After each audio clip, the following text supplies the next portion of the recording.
Today, we are hearing from Ford Chairman Bill Ford for the first time since contract talks began over the summer. He emphasized Ford's stance that if the company isn't able to invest in its future, it'll cost many jobs, and the American auto industry will lose out to foreign companies. His remarks come as new numbers are out on how much the strike has cost so far. CBS News Detroit's Andres Gutierrez has a wrap-up of today's developments from Ford World Headquarters in Dearborn.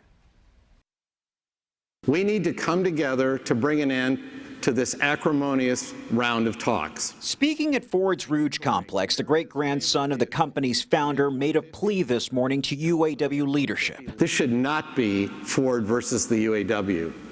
It should be Ford and the UAW versus Toyota, Honda, Tesla, and all the Chinese companies that want to enter our home market. Chairman Bill Ford adding the union's decision to call on 8,700 members to strike at the Kentucky truck plant will have a major impact on the American economy and devastate local communities. For the sake of everyone, we got to get back to work. And how do we find that deal? And we've got to get to that deal and take all the personalities and all the rhetoric out of it. UAW President Shawn Fain fired back, saying in part, Bill Ford knows exactly how to settle this strike. Instead of threatening to close the Rouge, he should call up Jim Farley, tell him to stop playing games and get a deal done, or we'll close the Rouge for him. The Anderson Economic Group estimates the first 4 weeks of the strike has cost the auto industry $7.7 billion, with the big three losing almost $3.5 billion. I think the challenge the automakers have is, as inventories get dwindled down even more and more on the dealers' lots of the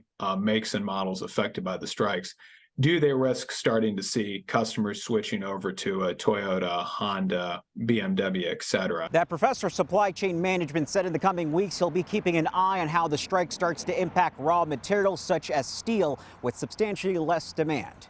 In Dearborn, Andres Gutierrez, CBS News, Detroit.